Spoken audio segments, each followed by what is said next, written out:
श्रीगुरुभ्यो नमः। हरिः ओम्।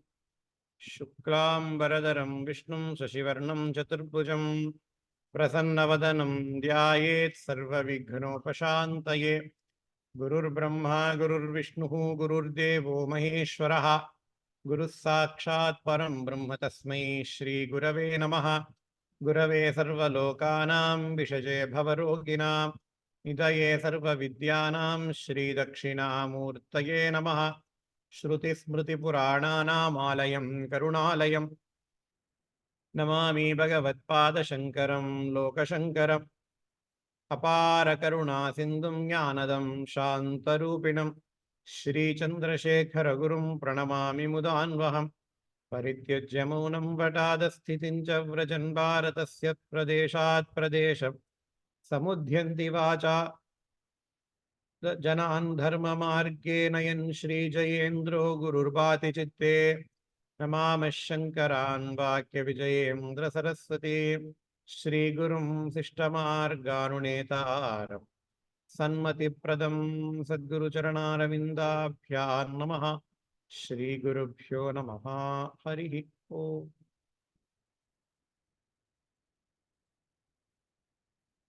திருக்குறள்ல நீத்தார் பெருமை அப்படிங்கிற மூன்றாவது அதிகாரம் பார்த்துட்டு இருக்கோம். அதிகாரத்துக்கு இன்ட்ரோடக்ஷன். நீத்தார் என்பவர் யார்?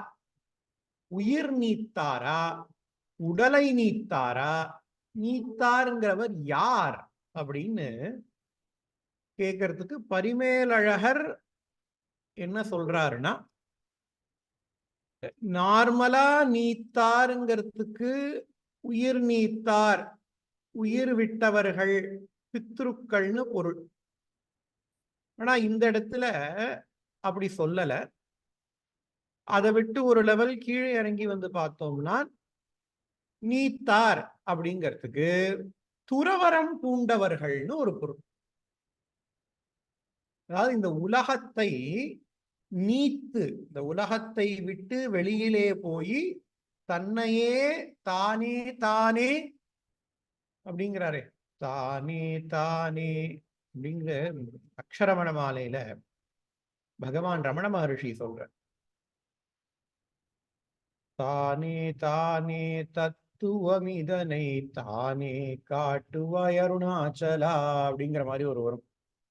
அப்படி இந்த உலகத்தை விட்டு, இந்த மாயையாகிய உலகத்தை விட்டு நீத்தவர்கள் துறவிகள் அப்படின்னு ஒரு அர்த்தம் வரும்.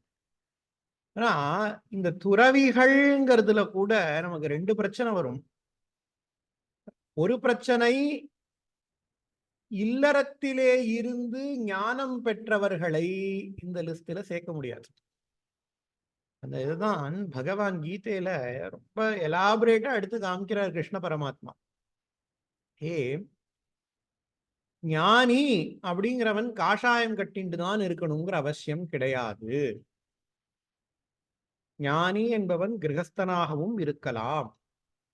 ஞானி என்பவன் எல்லா வருணத்திலும் இருக்கலாம், எல்லா ஆசிரமத்திலும் இருக்கலாம். ஸ்ரீமத் பாகவதத்துல ஒரு கதையே வருது. ஸ்ரீமத் பாகவதத்துல நிறைய கதைகள் இந்த பாயிண்ட எம்பசைஸ் பண்ற மாதிரி வருது. ஞானிங்கிறவர் இந்த வருணத்திலே இந்த ஆசிரமத்திலே இருக்கணுங்கிற அவசியம் கிடையாது. ஆத்ம ஞானம் யாருக்கு வேணாலும் எப்ப வேணாலும் வரலாம். ஏன்னா அவனை பற்றி தெரிந்து கொள்கிறான். நான் வேற ஒரு பொருளை பற்றி தெரிஞ்சுக்கணுங்கிறப்பதான் எனக்கு ஓகே, இந்த விஷயங்கள்லாம் வேணும், இந்த ப்ரீ ரெக்வசைட்ஸ் இருக்கணும் அப்படின்னு இருக்கும். நான் வேற ஒரு பொருளை பத்தி தெரிஞ்சுக்க போறது இல்லையே, நான் என்னை பற்றி தெரிந்து கொள்ள போகிறேன். அப்போ எனக்கு நான் எந்த வர்ணனாக இருந்தாலும் எந்த ஆசிரமியாக இருந்தாலும் கவலை இல்லை. ஆனா ஒரு விஷயம் நம்ம புரிஞ்சுக்கணும், எந்த வர்ண எந்த ஆசிரமத்திலே இருக்கிறோமோ அதனுடைய தர்மத்தை நாம் ஃபாலோ பண்ணணும். அது மஸ்ட். அதைத்தான் பரிமேலழகர் ரொம்ப அழகா சொல்றார். ஒழுக்கத்தின் நீத்தார் என்பவர் யார்? ஒழுக்கத்தின் நீத்தார் என்பவர் ஒழுக்கத்தின் கண்ணே நின்று துறந்தார். ஒழுக்கத்தின் கண்ணே நின்று துரத்தலாவது என்ன அப்படின்னா, தத்தம் வருணத்திற்கும் நிலைக்கும் உரிய ஒழுக்கங்களை வழுவாது ஒழுக. அப்படிங்கிற. இப்போ இந்த நீத்தார் இங்க இருந்து ஆரம்பிக்கிறது. அவர்கள் இந்த வருணம் இந்த ஆசிரமம்னா அதை அவர் சொல்லியிருப்பாரு. சந்நியாச ஆசிரமத்திலே இருந்து சந்நியாச ஆசிரமத்திற்குரிய ஒழுக்கங்களை வழுவாது ஒழுகல் சொல்லலையே. தத்தம் வருணத்திற்கும் நிலைக்கும் உரிய ஒழுக்கங்களை வழுவாது ஒழுகன்னு சொல்ற. இப்ப ஞானத்திற்கு வருணமோ ஆசிரமோ தடை இல்லை அப்படின்னு தெரியாது. ஞானத்திற்கு வர்ணமோ ஆசிரமோ தடை இல்லை. நீ எந்த வர்ணத்தானாகவும் இருக்கலாம், எந்த ஆசிரமத்தானாகவும் இருக்கலாம். ஆனால் நீ எந்த வருணத்திலே இருக்கின்றாயோ, எந்த ஆசிரமத்திலே இருக்கின்றாயோ, அதாவது எந்த வருணத்திலே உனக்கு பிறப்பேற்பட்டிருக்கிறதோ, எந்த ஆசிரமத்திலே இப்போது நீ இருக்கிறாயோ, அதற்குரிய ஒழுக்கங்களை நீ செய்ய வேண்டும். அது நான் நெகோஷியபிள். அதான் பகவத்கீதையில கிருஷ்ணர் சொல்றார், ஸ்வதனம் ஸ்வதர்மோ நிதனம் ஸ்ரேயா பரதர்மோ பயாவஹா அப்படிங்கிற. நேஹாபிக்கிரமணாசோஸ்தி பிரத்யவாயோ ந வித்யதே ஸ்வல்பமப்யஸ்ய தர்மஸ்ய திராயதே மகதோ பயாத். உன்னுடைய கர்மாவை, உனக்கு விதிக்கப்பட்ட கர்மா பண்ணா அது எப்போதும் ஸ்ரேயம். இன்னொருத்தருடைய கர்மாவை நான் எடுத்துட்டு பண்றேன்னா அது உனக்கு பயத்தை கொடுக்கக்கூடியது அப்படின்னு கிருஷ்ணர் கீதையில சொல்ற. இதைத்தான் இந்த இடத்துல பரிமேலழகர் சொல்ற, தத்தன் வருணத்திற்கும் நிலைக்கும் உரிய ஒழுக்கங்களை வழுவாது ஒழுகுதல். அப்படி பண்ணா என்ன நடக்கும்? அறம் வளர். உனக்கு புண்ணிய கர்மா நிறைய. அறம் வளர்ந்தால் என்ன ஆகும்? பாவம் தேயும். மமோபாத்த சமஸ்த துரித க்ஷயத்வாரா ஸ்ரீ பரமேஸ்வர பிரீத்தியர்த்தம். சந்தியாவந்தனம் பண்ணினோம்னா கூட இதுதான் சங்கல்பம். துரித க்ஷயம், துரிதம் அப்படின்னா பாபம்னு அர்த்தம். துரித க்ஷயம், என்னுடைய பாவங்கள் குறைய வேண்டும் அப்படின்னு தான் தத்தம் வருணத்திற்கும் நிலைக்கும் உரிய கர்மாக்களை செய்யும் போது நாம் செய்யும் சங்கல்பம். அப்ப அறம் வளரும், அறம் வளர பாவந்தேயும், பாவந்தேய அறியாமை நீங்கும். மூலாவித்யான்னு பேர், அதுக்கு பேர் அஜ்ஞானம், அவித்யா அப்படின்னு பேர். இந்த பாவம் தேய தேய தேய தேய நமக்கு அறியாமை நீங்கும்.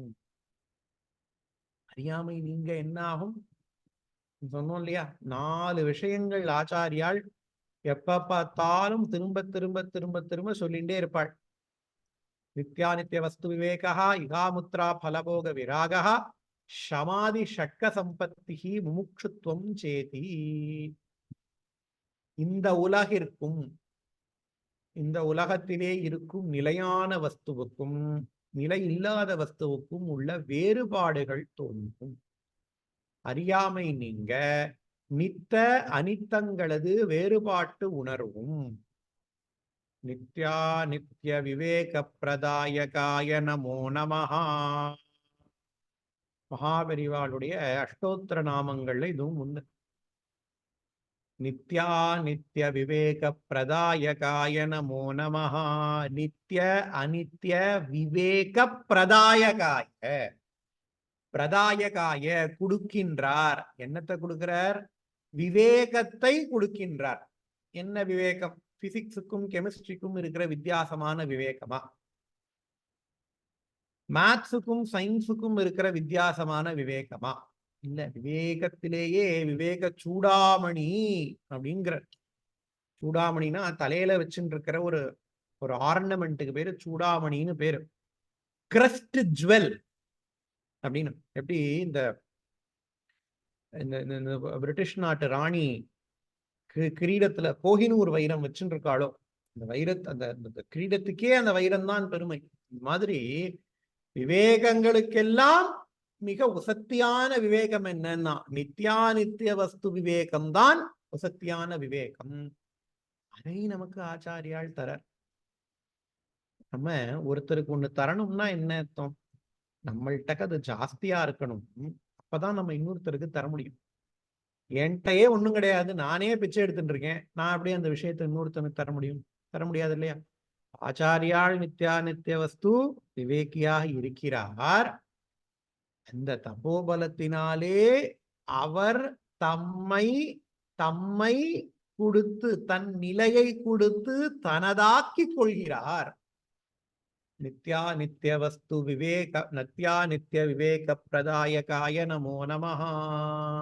சோ நித்திய அனித்தங்களது வேறுபாட்டு உணர்வும் அழிதன் மாலையவாய இம்மை மறுமை இன்பங்களின் உவர்ப்பும் அப்படிங்கிற வைராக்கியம் வரணும். வைராக்கியம்னா என்னன்னா, ராகம் என்றால் ஆசை, விராகம் ஆசையற்ற தன்மை. எதுல ஆசையற்ற தன்மை? இன்பங்களில் ஆசையற்ற தன்மை. எந்த இன்பங்களில் ஆசையற்ற தன்மை? நிலையில்லா பொருள்களாலே வரும் இன்பங்களில் ஆசையற்ற தன்மை. நிலையில்லா பொருள்கள் என்ன? இந்த உலகம் நிலையற்றது.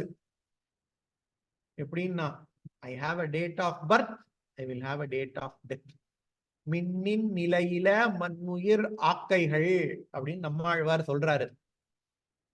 இந்த உலகம் நிலையில்லாதது. சரி, நான் இந்த உடலை நீத்து வேற ஒரு லோகத்துக்கு போறேன், ஸ்வர்க்கம் போறேன். இப்ப அந்த ஸ்வர்க்கமாவது எனக்கு நிலையா இருக்குமான்னா கிடையாதுன்னு. அந்த ஸ்வர்க்கமும் உனக்கு நிலை கிடையாது. விசா எப்படி, நம்ம இங்க இருந்து ஒரு நாட்டுக்கு போனா விசால எக்ஸ்பயரி டேட்னு ஒண்ணு போட்டிருப்பா. அந்த எக்ஸ்பயரி டேட் முடிஞ்சிருத்துன்னா நம்ம அந்த நாட்டு போலீஸ் வெளியில தள்ளிடுவா. அதே மாதிரிதான் சொர்க்கத்திலையும் நடக்கும். நல்ல வேளை அதே மாதிரிதான் நரகத்திலையும் நடக்கும். நம்ம இதுலதான் ஸ்வர்க்கமும் எட்டர்னல் கிடையாது, நரகமும் எட்டர்னல் கிடையாது. ஆப்ரஹாமிக் ரிலிஜியன்ஸ்ல எட்டர்னல் ஹெல், எட்டர்னல் ஹெவன். இந்த ஜென்மத்துல ஏதாவது தப்பு பண்ணிட்டேன்னா நீ எட்டர்னலா ஹெல்ல தான் இருக்கணும். இன்ஃபேக்ட் அவ எல்லாரையுமே பாவிகளேன்னு தான் கூப்பிடுவா. ஈ சின்னர்ஸ் அப்படின்னு தான் கூப்பிடுவா. நம்மதுல அப்படி கிடையாது. அமிர்தஸ்ய புத்திராகா அப்படிங்கிறது உபனிஷத்து நம்ம எல்லாரையும், நீ அமிர்தத்தினுடைய புத்திரர்கள், பகவானுடைய புத்திரன் பா நீ அப்படிங்கிறது. அப்போ நீ இந்த உலகத்திலே நீ எடுக்கக்கூடிய டிசிஷன்ஸ்னாலே உனக்கு புண்ணியமும் வரும், பாபமும் வரும். உனக்கு புண்ணியம் நிறைய வந்தால் சுகம் கிடைக்கும். எய்தர் இந்த லோகத்துல சுகம் கிடைக்கும், இல்ல ஸ்வர்கலோகத்திற்கு போவாய். அந்த அனித்திய வஸ்துக்களினாலே நமக்கு வருகின்ற சுகத்தின் மீது ஒரு வெறுப்பு வர வேண்டும். இகாமுத்திர பலபோக விராகான்னு பேரு வேதாந்தத்துல. அதுல அதை இந்த இடத்துல பரிமேலழகர் என்ன சொல்றார்? நித்த அனித்தங்களது வேறுபாட்டு உணர்வும் அழிதன் வாலயவாய இம்மை மறுமை இன்பங்களின் உவர்ப்பும். இம்மைனா இக, இந்த ஜென்மத்துல. மறுமைனா அமுத்திர, இந்த ஜென்மம் முடிந்து வேற ஒரு உலகம் இருக்கே இல்லையா? அருளில்லாருக்கு பொருளில்லாருக்கு இவ்வுலகம் இல்லை, அருள் இல்லாருக்கு அவ்வுலகம் இல்லை அப்படிங்கிறார் இல்லையா? அந்த அவ்வுலகம், அந்த உலகத்திலே நமக்கு ஏற்படும் இன்பத்திலே ஒரு உவர்ப்பு வர வேண்டும். உவர்ப்புனா என்ன? ஒரு வெறுப்பு வர வேண்டும். அதற்கு பேரு வைராக்கியம்னு பேரு. நூறு நாமா இருக்கு. பெரியவா அஷ்டோத்திரத்துல இகாமுத்ரார்த்த வைராகிய சித்திதாய நமோ நமஹ அப்படின்னு மகாபெரிவாருடைய அஷ்டோத்திரம். என்ன?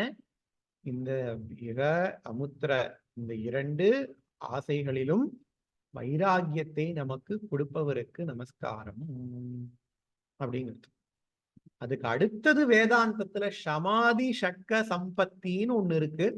அதை இந்த இடத்துல ரொம்ப வியக்தமாக சொல்லல, ஆனா இதுவா சொல்றா. சமாதி ஷட்க சம்பத் பிரதாயகாய நமோ நமஹா அப்படின்னு ஆச்சாரியாளுக்கு ஒரு நாமாவளி உண்டு. மகாபெரிவாளை நாம் வழிபட்டால் நமக்கு சமாதி, சம தம என்கின்ற 6 குணங்கள், சம தம உபரதி திதிக்ஷா ஸ்ரத்தா சமாதானம் அப்படின்னு 6 குணங்களை நமக்கு கொடுப்பார். அந்த 6 குணங்கள் வந்தால் வீட்டின் கண் ஆசையுண்டா. வீடு அப்படின்னா என்னது? மோக்ஷம்னு அர்த்தம். வீடுனா மோக்ஷம்னு அர்த்தம். அந்த மோட்சத்தின் மீது நமக்கு ஒரு ஆசை வரும் அப்படின்னு. மோட்சத்தின் மீது நமக்கு ஒரு ஆசை வரும். அதாவது என்ன, எனக்கு மோட்சம் வேண்டும்ங்கிற ஒரு ஆசை வருமா. சாஸ்திரம் சொல்றது, உனக்கு மோட்சம் வேணும்னு எந்த அளவுக்கு ஆசை இருந்தா நீ வேதாந்தம் படிக்கலாம். எந்த அளவுக்கு ஆசை இருந்தா வேதாந்தம் படிக்கலாம்னா அதுக்கு ஒரு எடுத்துக்காட்டு சாஸ்திரத்துல சொல்லுவா. ஒருத்தன் நன்னா மூக்க மூடிட்டான், அப்படி மூக்க இருக்க மூடிட்டான். ஒரு குளம், அந்த குளத்துக்கு குளத்துல நிறைய தண்ணி இருக்கு. இந்த காலத்துல அதை வேற நம்ம சொல்லிக்கணும். குளத்துல நிறைய தண்ணி இருக்கு. அந்த குளத்துக்கு கீழே போய் உட்கார்ந்துட்டு இருக்கான்.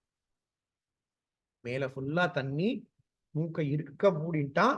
அவனால மூச்சு விட முடியல. அவன் மூக்க மூடிக்கல, யாரோ அவனோட மூக்குக்கு ஒரு பூட்டை போட்டுட்டான்னு வச்சுக்கோங்க. அப்போ அவனுக்கு எந்த அளவுக்கு மேலே வர வேண்டும்ங்கிற ஆசை இருக்கும். இந்த மாதிரி தண்ணியிலே மூழ்கினவனுக்கு எந்த அளவிற்கு மேலே வர வேண்டும்ங்கிற ஆசை இருக்குமோ அந்த அளவுக்கு ஆசை இருக்கணும் அப்படிங்கிற.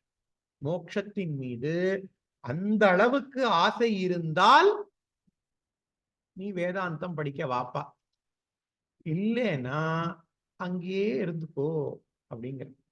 சோ அதுக்கு பேர் தான் முமுட்சுத்துவம்னு பேரு. மோட்சத்தின் மீது ஆசை. முமுட்சுத்துவம்னா மோட்ச இச்சா அப்படின்னு பேரு. அந்த மோட்சத்தின் மீது ஆசையை, மோட்ச இச்சையை கொடுப்பவர் குரு அப்படின்னு பேரு. அதனால் தர்மார்த்த காம மோட்ச பிரதாயகாய நமோ நமஹா அப்படின்னு மகாபெரிவாளுக்கு ஒரு பேரு. தர்ம, அர்த்த, காம, மோக்ஷ இந்த 4 விஷயங்களையும் நமக்கு கொடுப்பாராம். தர்ம, அர்த்த, காம, மோக்ஷ 4 விஷயங்களையும் நமக்கு கொடுக்கிறார் மகாபெரியவாள். சோ அந்த மோட்சத்தின் மீது நமக்கு ஆசை வருகின்றது. என்ன சொல்றார், அவை தோன்ற வீட்டின் கண் ஆசையுண்டாம், அஃது உண்டாக பிறவிக்கு காரணமாகிய பயனில் முயற்சிகள் எல்லாம் நீங்கி வீட்டுக்கு காரணமாகிய யோக முயற்சி உண்டாகும். கர்மயோகம் பண்ண ஆரம்பிப்பாய். கர்மயோகம்னா என்ன? கர்மயோகம்னா என்ன? யோக முயற்சி உண்டாகும்னு சொல்லிட்டா அப்ப கர்மயோகம்னா என்னன்னு நமக்கு தெரியணுமே. கர்மயோகம்னா பயனை செய். எல்லாரும் சொல்லுவா பயனை செய், பலனை எதிர்பாராதேம்பா. கிருஷ்ணர் கீதையில அப்படி சொல்லவே இல்லை. கர்மண்யேவாபிகாரஸ்தே மா பலேஷு கதாச்சன மா கர்ம பலஹேதுர்பூஹு மாதே சங்கோஸ்து அகர்மணி அப்படிங்கிற. பலனை இச்சை, கடமையை இச்சை, பலன் மீது பற்று வைக்காதேன்னு தான் சொல்ற. பலனை எதிர்பாராதேன்னு கிருஷ்ணர் சொல்லவே இல்லை. மகாபாரதா வாரே பலனை எதிர்பார்த்துத்தான் போர் புரியறா. கிருஷ்ணரே வேற ஒரு இடத்துல சொல்றார், மந்தோபின பிரயோஜனம் அனுத்திஷ்ய மந்தோபின பிரவர்த்ததே அப்படிங்கிற. பலனை எதிர்பார்க்காமல் ஒரு மூடன் கூட காரியத்தை பண்ண மாட்டான் அர்ஜுனா. அதனால நீ பலனை எதிர்பாராதேன்னு நான் உன் சொல்லல, பலன் மீது பற்று வைக்காதேன்னு தான் நான் சொல்றேன்.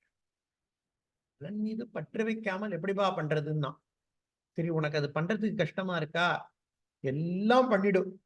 பண்ணிட்டு என்ன பண்ணு, காயேன வாச்சா மனசேந்திரியைர்வா புத்தியாத்மனாவா பிரகிருதே ஸ்வபாவாத் கரோமி யத்யத் சகலம் பரஸ்மை நாராயணாயேதி சமர்ப்பயாமி அப்படின்னு எல்லா பலனையும் என்கிட்ட கொடுத்துருப்பா. எல்லா பலனையும் என்கிட்ட கொடுத்துரு. அதுதான் ஃபர்ஸ்ட் ஸ்டெப். கர்மயோகத்திலே முதல் ஸ்டெப் என்னன்னா, எல்லா சர்வம் கிருஷ்ணார்ப்பணம், எல்லா பலனையும் நான் பகவானிற்கு கொடுக்கிறேன் அப்படிங்கிறதுலதான் கர்மயோகமே ஆரம்பிக்கிறது. கொஞ்சம் கொஞ்சமா கொஞ்சம் கொஞ்சமா கொஞ்சம் கொஞ்சமா என்னுடைய உண்மை நிலை என்ன, எனக்கு கர்மாவினாலே வரப்போகின்ற விஷயம் ஒன்றும் கிடையாதுன்னு அங்கிருந்து அப்படி போய் கர்மயோகம். அடுத்தது ஞான யோகம். இந்த ஞான யோகத்துல என்ன, நான் யார் அப்படிங்கிறதுலயே சதா இருப்பதுக்கு பேரு ஞான யோகம்னு பேரு. சோ அப்படி யோக முயற்சி உண்டாம். அவனுக்கு கர்மயோகமும் வரும், ஞான யோகமும் வரும். அது உண்டாக, அதாவது யோக முயற்சி உண்டாக மெய்யுணர்வு பிறந்து, மெய்யுணர்தல்னே ஒரு அதிகாரம் வைக்கிறார் திருவள்ளுவர். கடைசியில வைக்கிறார், ஊழுக்கு முன்னாடி வரும் மெய்யுணர்தல் அப்படின்னு. எப்பொருள் யார் யார் வாய் கேட்பினும் அப்பொருள் மெய்ப்பொருள் காண்பதறிவு. அதுதான் நம்ம எல்லாருக்கும் தெரியும். இன்னொரு குறள் அதே மாதிரி சொல்லுவார், எப்பொருள் எத்தன்மை தாகினும் அப்பொருள் மெய்ப்பொருள் காண்பது. உயர்ந்த வேதாந்தம் அது. மெய்யுணர்தல் படிச்சேன்னா அவ்வளவும் வேதாந்தத்திலே, உபனிஷத்திலே, பகவத்கீதையில என்னென்ன விஷயம் இருக்கோ எல்லாத்தையும் கொண்டு கொட்டி விடுவார். அது உபனிஷத்து பாராகிராஃபா சொல்லும், அதை 1.5 வரியில சொல்லிட்டு போயிடுவார் திருவள்ளுவர். அப்படி இந்த மெய்யுணர்தல்ங்கிற அதிகாரத்துல அப்படி ரொம்ப நன்னா இருக்கும். அப்படி மெய்யுணர்வு உண்டா, மெய்யுணர்வு உண்டாக என்ன நடக்கும், மெய்யுணர்வு பிறந்து புறப்பற்றாகிய எனது என்பதும் அகப்பற்றாகிய யான் என்பதும் விடும். அகங்கார மமகாரம். அகங்காரம் போகும், மமகாரம் போகும். அப்பேற்பட்டவர்களுக்குத்தான் நீத்தார்னு பேரு. அந்த நீத்தாருங்கிறதுக்கு என்னத்தை விட்டார், அகங்கார மமகாரங்களை விட்டவர்கள். அகங்கார மமகாரங்களை விட்டவர்களுக்கு பேரு நீத்தார்னு பேரு. இதெல்லாம் நம்ம போன கிளாஸ்ல பார்த்துட்டோம். இருந்தாலும் இது கொஞ்சம் சூக்ஷ்மமான விஷயம்ங்கிறதுனால இந்த வகுப்புலையும் திருப்பி பார்க்கலாம், தப்பு கிடையாது, பார்த்தாச்சு. அப்படி அந்த நீத்தாருடைய பெருமைய 3 விதமாக சொல்ற.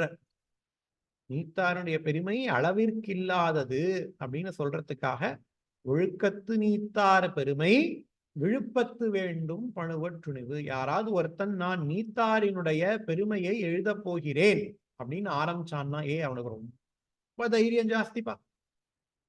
ஏன்னா அதை எழுதவே முடியாது.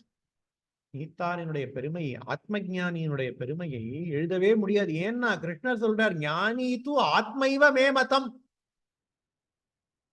4 விதமான பக்தாள் இருக்காப்பா, ஆர்த்தா, அர்த்தார்த்தி, ஞானி. ஆர்த்தி, அர்த்தார்த்தி, ஜிக்ஞாசு, ஞானி.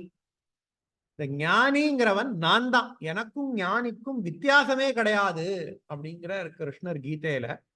சோ அப்பேற்பட்ட பெருமைகளை உடையவர்கள். கௌபீனவந்தகா கலு பாக்யவந்தகா அப்படின்னு ஆச்சாரியால் யதி பஞ்சகத்துல சொல்ற. அவர்கள்தான் உண்மையான பாக்யவான்கள். அவரங்க எத்திக்காக சொல்ற. போன தடவை தைத்திரிய உபனிஷத்துல இருக்கிற மீமாம்சை, ஆனந்த மீமாம்சையும் பார்த்தோம். ஸ்ரோத்ரியஸ்ய சாகாமஹ தஸ்ய ஆதிஷ்டோ திருடிஷ்டோ பலிஷ்டா அப்படின்னு. 20 மடங்கு, 20 0. ஒரு மனிதன் நல்ல யுவா ஸ்யாத் சாது யுவா தியாயகா ஆதிஷ்டோ திருடிஷ்டோ பலிஷ்டா அப்படின்னு ஆரம்பிக்கிறது இல்லையா? அப்படி ஒரு மனிதன் எவ்வளவு மேக்சிமம் ஆனந்தத்தை அனுபவிக்க முடியுமோ அதுக்கு பக்கத்துல 20 0 போட்டுக்கோப்பா. அதுதான் ஆத்ம ஞானியுடைய ஞானந்தம் அப்படிங்கிற. நமக்கு ஒரு மனிதனுடைய மேக்சிமம் ஆனந்தம் உபனிஷத் சொல்ற மாதிரி அதை காம்ப்ரிஹெண்ட் பண்ற கூட நம்மளால சக்தி இல்லை நமக்கு. அதுல நீ எப்படி பக்கத்துல 20 0 போட்டு, இன்ஃபினிட்டின்னு அர்த்தம். அதை ஒரு பொயட்டிக்கலா வேதம் சொல்றது. அதைத்தான் இந்த 3 திருக்குறள்ல திருவள்ளுவர் ரொம்ப அழகா சொல்றார். அதை எழுதணும்னு நினைச்சா அவனுக்கு ரொம்ப துணிவு ஜாஸ்திப்பா, அவனுக்கு ரொம்ப தைரியசாலி. ஏன்னா அது முடியாது அப்படிங்கிறத சொல்றார்.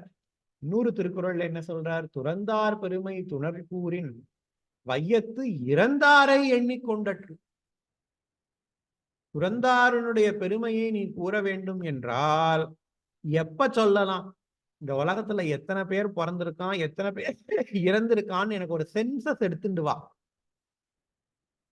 எத்தனை பேர் பிறந்திருக்கான், எத்தனை பேர் இறந்திருக்கான், அக்யூரேட்டா ஒரு சென்சஸ் எடுத்துன்னு வந்தேன்னா நீ துறந்தவர்களின் பெருமையை கூறுவதற்கு லாயக்கானவன் அப்படிங்கிற. இது நடக்கிற காரியமா? இந்த உலகம் எத்தனை வருஷத்துல உண்டாச்சுங்கிறதுலேயே ஏகப்பட்ட குளறுபடிகள் இருக்கு. எத்தனை உயிரினங்கள் இந்த உலகத்திலே இருக்கின்றன. செத்து போனவன் இருக்கட்டும், இப்போ அட் மோமெண்ட் இந்த உலகத்துல எவ்வளவு லிவிங் பீயிங்ஸ் இருக்குன்னா கணக்கு கிடையாது. சயின்ஸுக்கே கணக்கு கிடையாது. கடலுக்கு அடியில எத்தனை உயிரினங்கள் இருக்குன்னு யாருக்குமே தெரியாது. கடல் தான் நமக்கு பூமியினுடைய அளவு தெரியும். அப்ப அதுல எவ்வளவு நீர் இருக்குங்கிறதும் நமக்கு தெரியும், ஈஸியா கால்குலேட் பண்ணிக்கலாம். ஆனா கடலுக்கு அடியிலே எவ்வளவு உயிரினங்கள் இருக்குங்கிறது ஒருத்தருக்கு கூட தெரியாது. ஆழ்கடல்ல யாரும் போய் பார்த்ததே இல்லை. இப்ப இருக்கிறதே நமக்கு தெரியல. சயின்ஸ் என்ன சொல்றது, டைனோசர்கள் வாழ்ந்த காலத்துல இருந்த ஒரு உயிரினம் கூட இப்ப கிடையாது அப்படிங்கிறது. டைனோசர் வாழ்ந்த காலத்திலே வாழ்ந்த பெரும்பாலான உயிரினங்கள், அப்படி ஒரு உயிரினங்கள் இருந்ததுங்கிறதே நமக்கு இப்ப தெரியாது. வித்தவுட் எனி ட்ரேஸ் எல்லாம் அழிஞ்சு போயிடுச்சு. அப்ப நீ எப்படி இறந்தாரை எண்ணிக்கொண்டற்று, எங்கிருந்து இறந்தாரை எண்ணுவது அப்படின்னா என்ன அர்த்தம்? அது இம்பாசிபிள். மூன்றாவது திருக்குறள்ல இன்னொரு ஒரு விதமா அவர்களுடைய பெருமையை கூற போகிறார். இருமை வகை தெரிந்து ஈண்டு அறம் பூண்டார் பெருமை பிறங்கிற்று உலகு. இந்த உலகத்திலேயே உயர்ந்தது யாருப்பா? உலகத்திலேயே உயர்ந்தது என்ன அப்படின்னா, இருமை வகை தெரிந்து, பிறப்பு இறப்பு, ஞானம் அஞ்ஞானம். அஞ்ஞானம் இருந்தால் பிறப்பு, ஞானம் இருந்தால் பிறவில்லாத தன்மை, பிறப்பில்லாத தன்மை. பந்தம் மோக்ஷம்.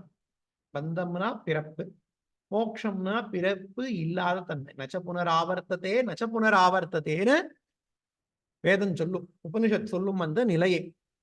பிறப்பு மோக்ஷம் வீடு என்னும் இரண்டனது கூறுபாடுகளை ஆராய்ந்து அறிந்து.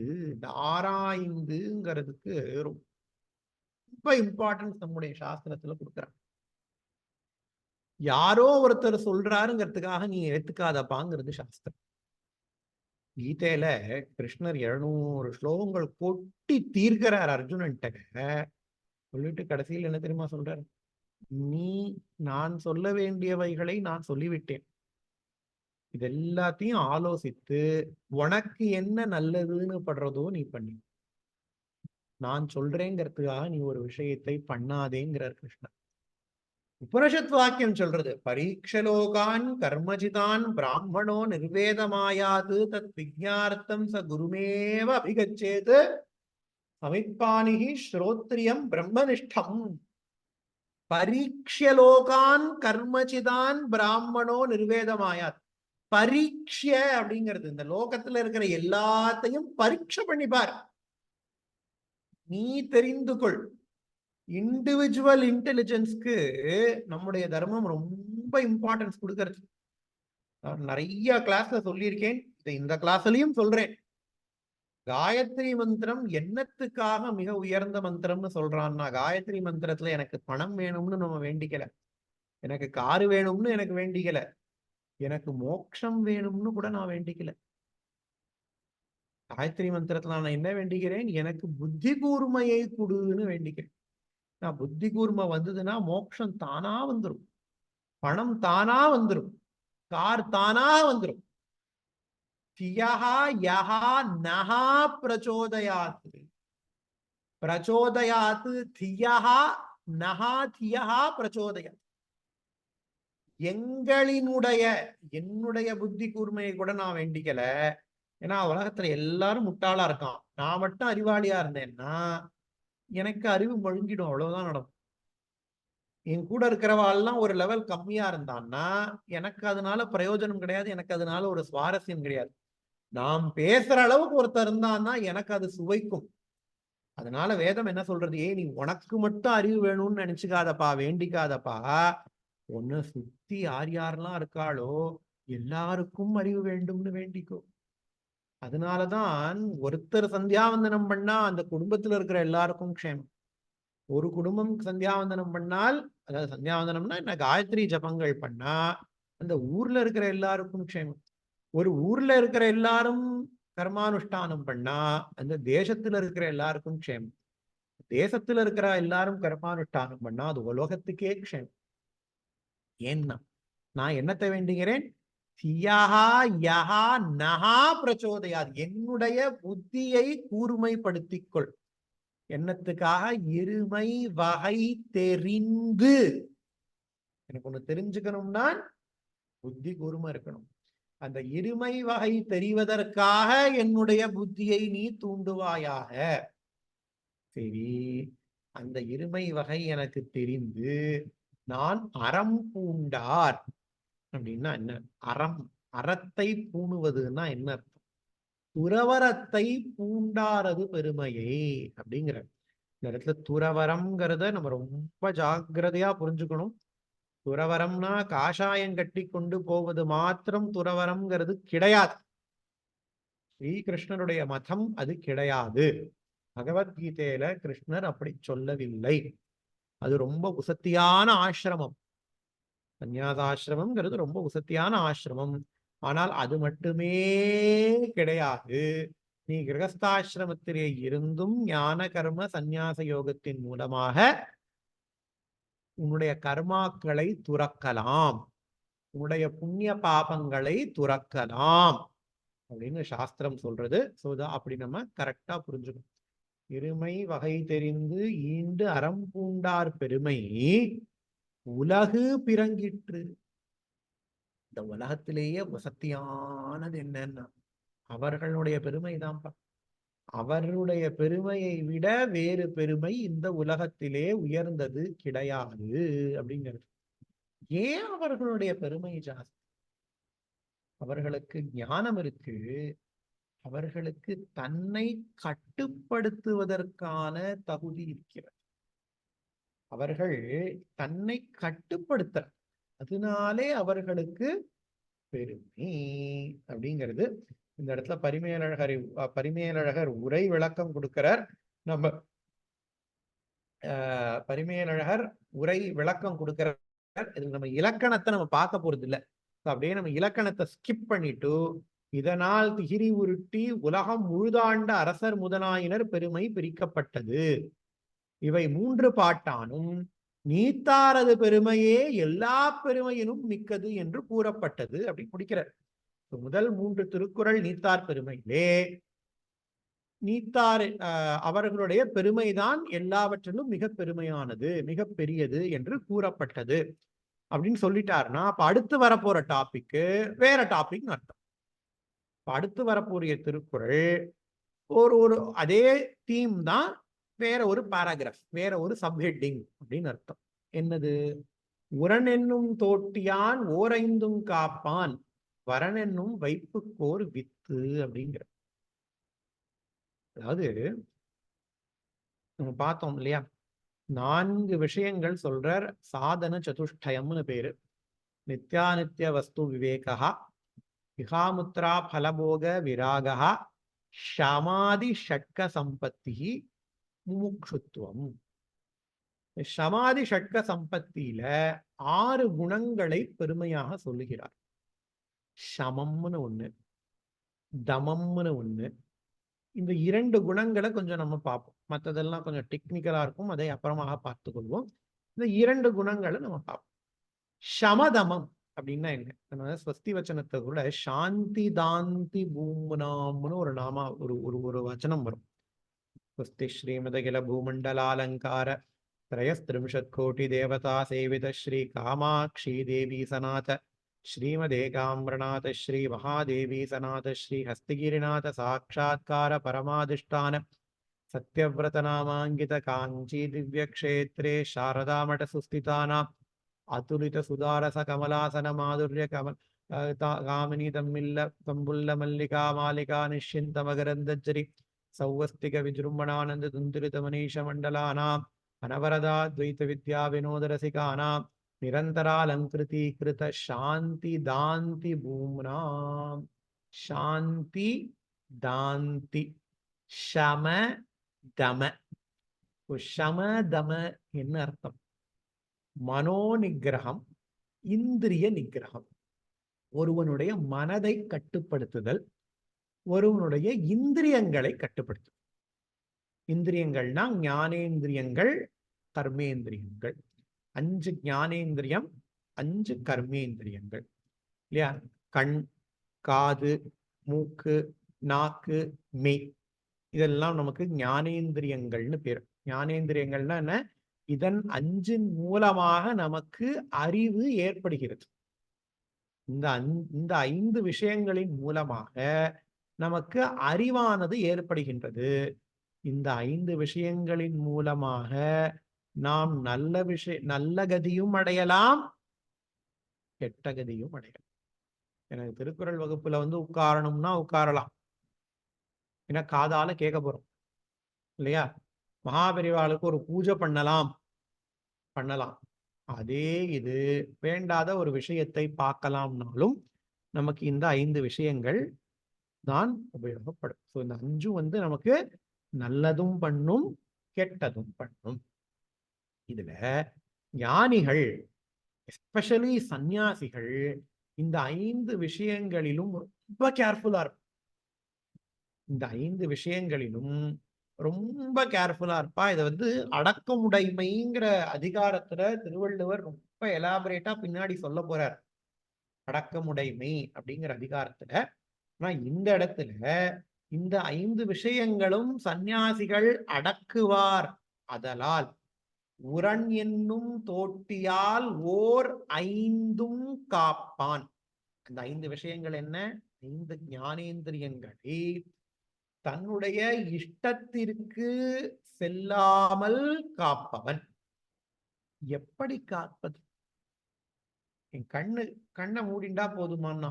கண்ணை மூடிண்டா உனக்கு வெளியிலிருந்து வருகின்ற காட்சி தான் தெரியாது. ஆனா ஏற்கனவே நான் பார்த்த காட்சி என்னுடைய மனசுல பதிஞ்சிருக்கும். அது என் கண்ணுக்கு முன்னாடி நிக்குமே இல்லையா? நான் கண்ணை மூடிக்கிறேன், எனக்கு கண்ணு இருட்டா இருக்கு, பட் நான் ஏற்கனவே ஒரு விஷயத்தை பார்த்திருக்கேன். அது என் கண் முன்னாடி கண்ணு மூடினதுக்கு அப்புறமும் முன்னாடி நின்னா நான் என்ன பண்ணுவேன்? காது கேட்கப்படாதுன்னு பஞ்சு அடைச்சு வச்சுட்டு இருக்கேன். ஆனா ஏற்கனவே யாரோ ஒருத்தர் ஏதோ ஒரு தேவையில்லாத விஷயத்தை பற்றி பேசி அதை நான் கேட்டு விட்டேன். அதை நான் திருப்பி என் காதுல மாடு அசை போடுற மாதிரி அசை போட்டேன்னா என்ன பண்ண முடியும்? இதெல்லாம் நடக்கும்.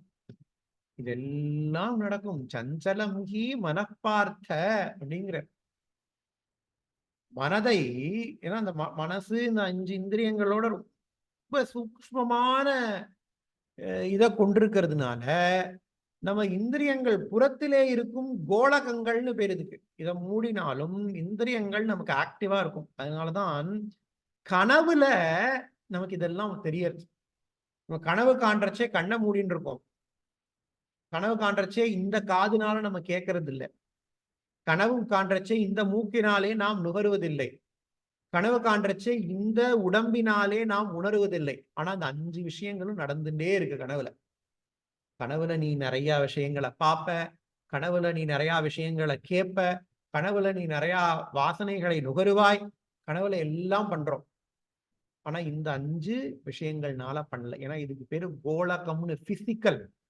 இந்திரியம்ங்கிறது மனசோட சம்பந்தப்பட்ட சூக்ஷ்ம சரீரத்திலே இருப்பது இந்திரியங்கள். ஸ்தூல சரீரத்துலதான் இந்த கோலகம்னு இருக்கு. அதாவது ஸ்தூல சரீரம்னா நம் பார்க்கக்கூடிய சரீரத்துலதான் இந்த கோலகங்கள்னு இருக்கு.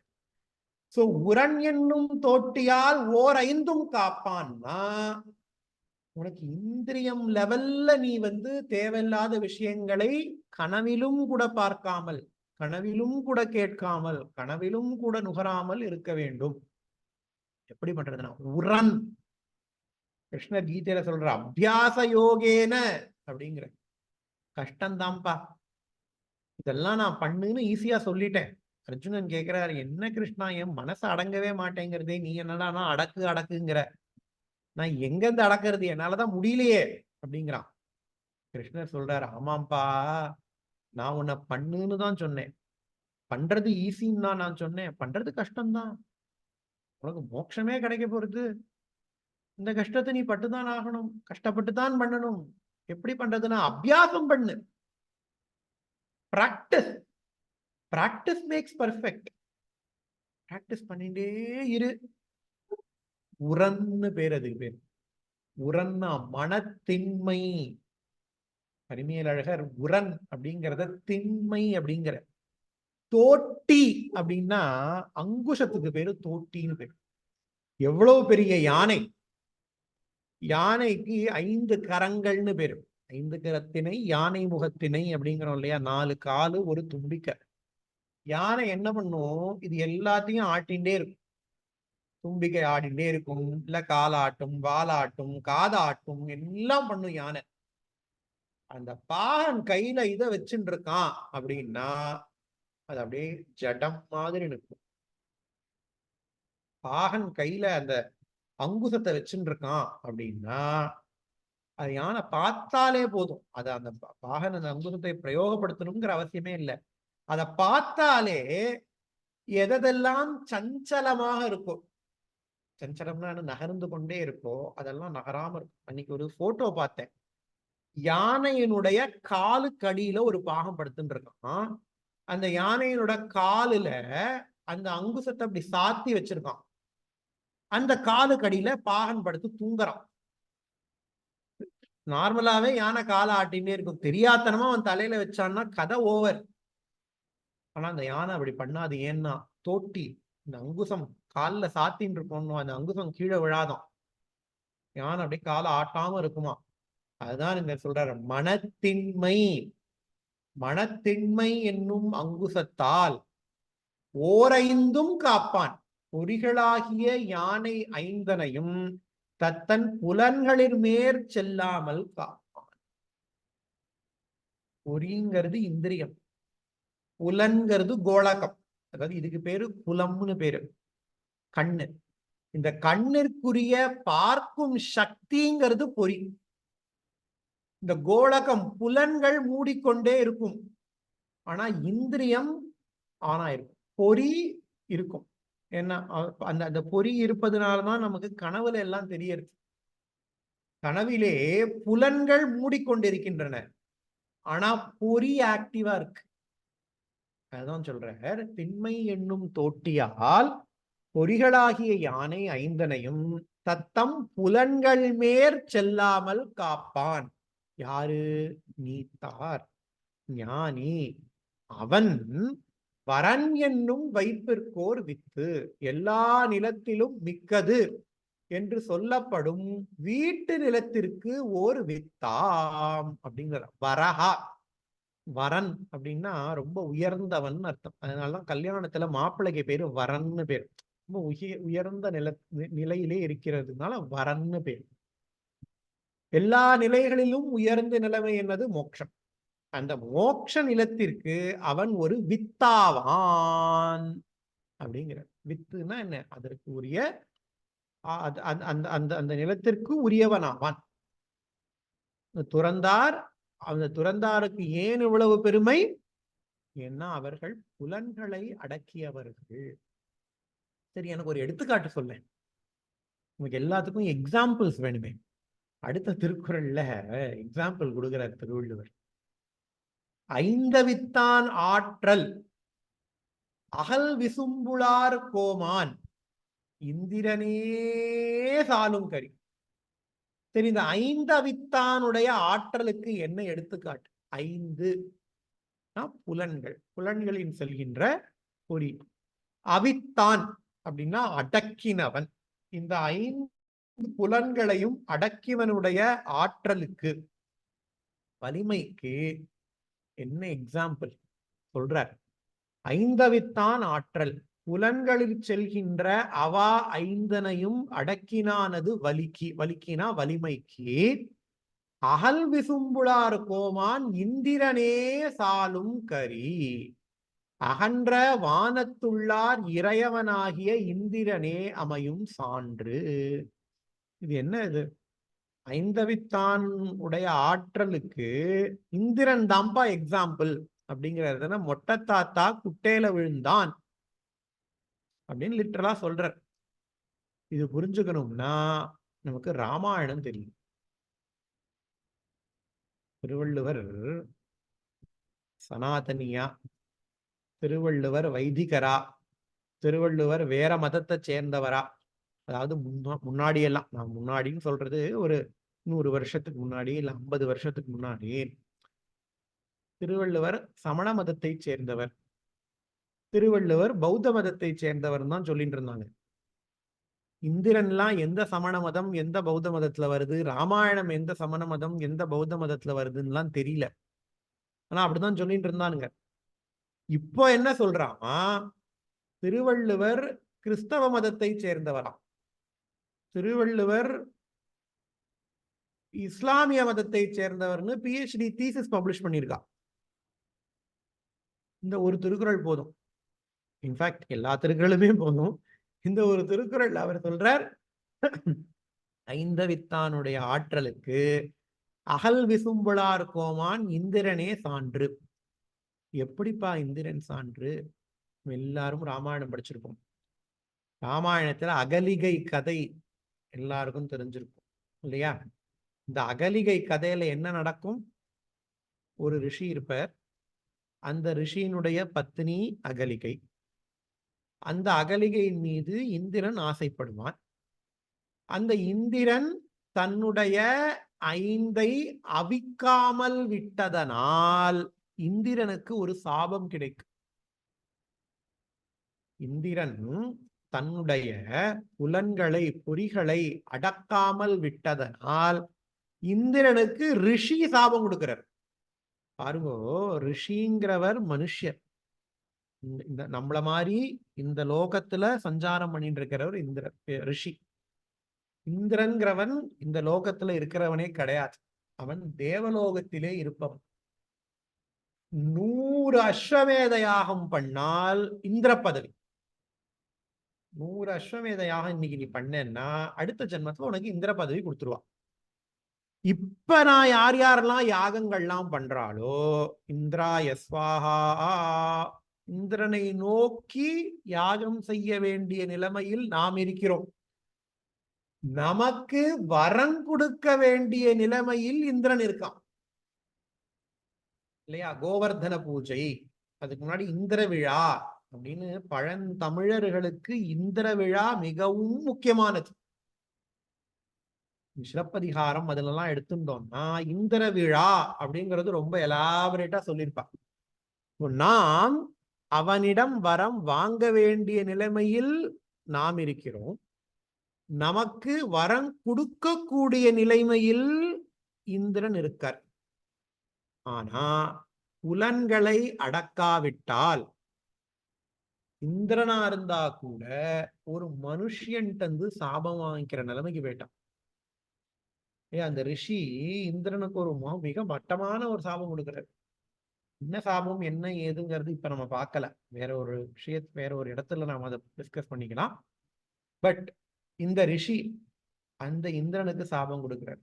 எந்த ஒரு ரிஷி 3 அக்னிகளை வளர்க்கிற, நமஸ்தே கார்கபத்யாய, நமஸ்தே தட்சிணாக்னயே, நம ஆகவனீயாய, மகாவேத்யை நமோ நமஹா அப்படின்னு 3 அக்னிகளை வளர்த்து மிகப்பெரிய வருஷத்துக்கு ஒரு தடவை அவ யாகம் பண்ணணும், அசுபந்தம் யாகம் பண்ணணும்.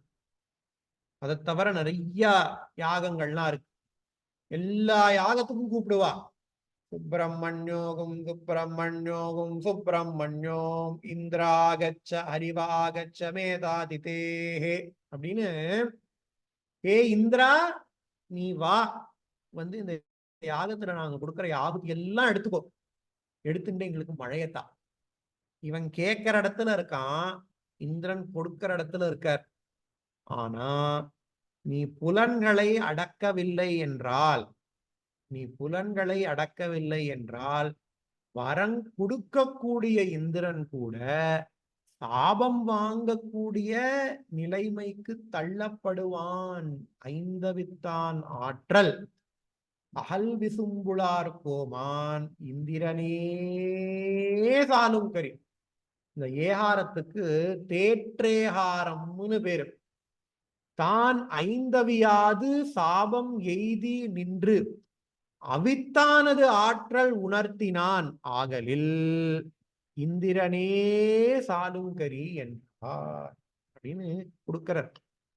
இந்த இடத்துல இது சொல்லல, எங்க யார் என்னங்கிறத அப்புறம் தனியா வந்தவாளாம் நோட்டு போடுறா. 5 அவியாத தேவர்களின் தலைவனாகிய இந்திரன் அகலிகை கதை, அவிந்தானுடைய ஆற்றல், கௌதம முனிவரின் தவ ஆற்றல். அகலிகை கௌதமர். கௌதமர் 5ஐ அவித்தவர். அவருடைய ஆற்றலுக்கு யார் எக்ஸாம்பிள்? இந்திரன் தான்ப்பா. சாபம் வாங்கினான் இல்லையா, அதுதான் நீத்தாரனது பெருமை அப்படிங்கிற இந்த திருக்குறளோட இன்றைய வகுப்பை நாம் முடித்துக் கொள்வோம். நாளைக்கு மகாபெரிவாருடைய ஜெயந்தி, at least US time, Indian time படி திருவள்ளுவருடைய ஜெயந்தியும் நாளைக்குத்தான். இப்ப பார்த்தேன்னா நம்ம தமிழ்நாட்டுல கவர்னர் ராஜ்பவன்ல இருந்து அபிஷியலாவே அதை அனௌன்ஸ் பண்ணிருக்கான், திருவள்ளுவருடைய பிறந்த நாள் நாளைக்கு அப்படின்னு, திருவள்ளுவர் தினம் நாளைக்கு அப்படின்னு எல்லாம் கூப்பிட்டு, வைகாசி அனுஷம் அப்படின்னு எல்லாம் போட்டிருக்கா. Very happy to C all those things. இதோட நம்ம இன்னைக்கு கிளாஸை பூர்த்தி பண்ணிப்போம். நாளைக்கு இந்த மிச்சம் 5 திருக்குறள் இருக்கு, அதோட நாளைக்கு வகுப்பு பூர்த்தியா. ஓம் ஸ்ரீ குருப்யோ நமஹ. ஹரி ஓம். பூர்ணமதః பூர்ணமிதம் பூர்ணாத் பூர்ணமுதச்யதே பூர்ணஸ்ய பூர்ணமாதாய பூர்ணமேவாவசிஷ்யதே. ஓம் சாந்தி சாந்தி சாந்தி. ஓம் ஸ்ரீ குருப்யோ நமஹ. ஹரி ஓம்.